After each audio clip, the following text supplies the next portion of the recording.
If I ask you to name the first piece of famous artwork that comes to mind, what would it be? You over there, what do you think of? Yes, the Water Lily Pond by Monet. So you see, when someone mentions art, the general impression typically received is art by the old masters, the ones who dominated classical art, Rembrandt, Van Gogh, or Monet, to name a few. When you go into a museum to view, for example, The Night Watch by Rembrandt, you most likely expect to stand before a framed artwork, gazing upon an important and recognized piece of work so you can experience it.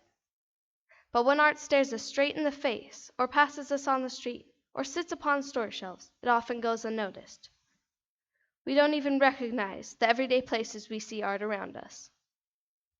My goal today is to bring to your attention some of the very places we see art, so that we can all admire and appreciate it and the ingenuity of the creators behind the scenes. Let me draw your attention to some more obvious examples of art you might find outside of a frame in a museum.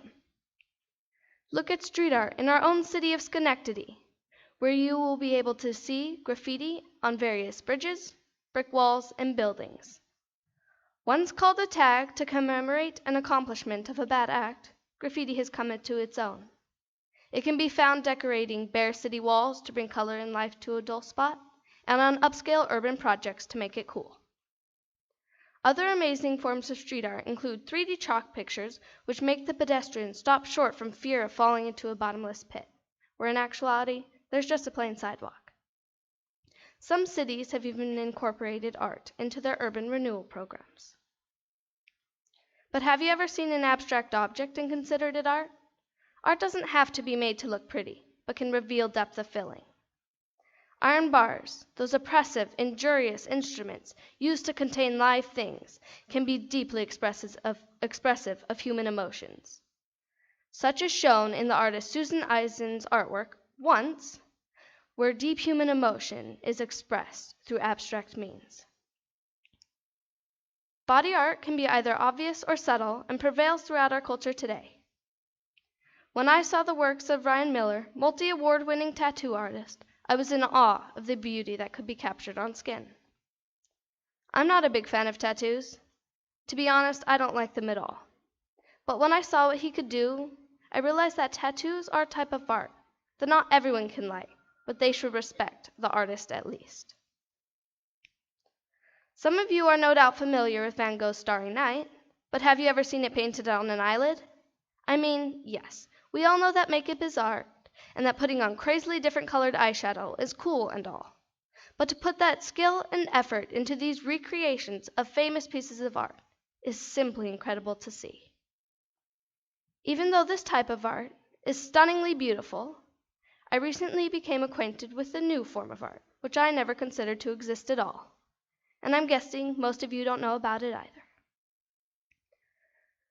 Last summer, someone very close to me, my sister, had a crazily unfortunate accident involving her eye. After she was examined by the doctor, we received grim news. My littlest sister would never see out of her left eye again. Marilyn Monroe once said, "Everything happens for a reason. Sometimes good things fall apart, so better things can come together." And I think this quote is so true because even though my littlest sister lost her eye, she is probably one of the strongest people I know for it. Back to the art behind this. When my littlest sister was in the process of getting her new eye, she underwent long periods of modeling so the creators of her new eye could make it identical to her other one.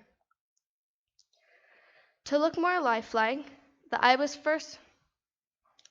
What caught my attention was that there were professionally trained artisans whose work was to solely create and paint acrylic eyes, in order to mimic the beauty and realistic look of eyes, just like yours and mine. To look more lifelike, the eye was first painted on acrylic with a base color. Layers of color were then added to create depth and variation in the eye. These modeling sessions were done live, so her new eye could take on the same qualities as the existing one. Finally, thin filaments of red thread were inlaid to replace the capillaries in the eye. After finishing this creation, the artist actually signed her eye. Still as I am speaking, one could closely look into my little sister's eye and see the names of the amazing craftsmen who made this ingenious work of art, the signatures of the artisans who saved a facet of a small child's face. Thank you, artists. Thank you all.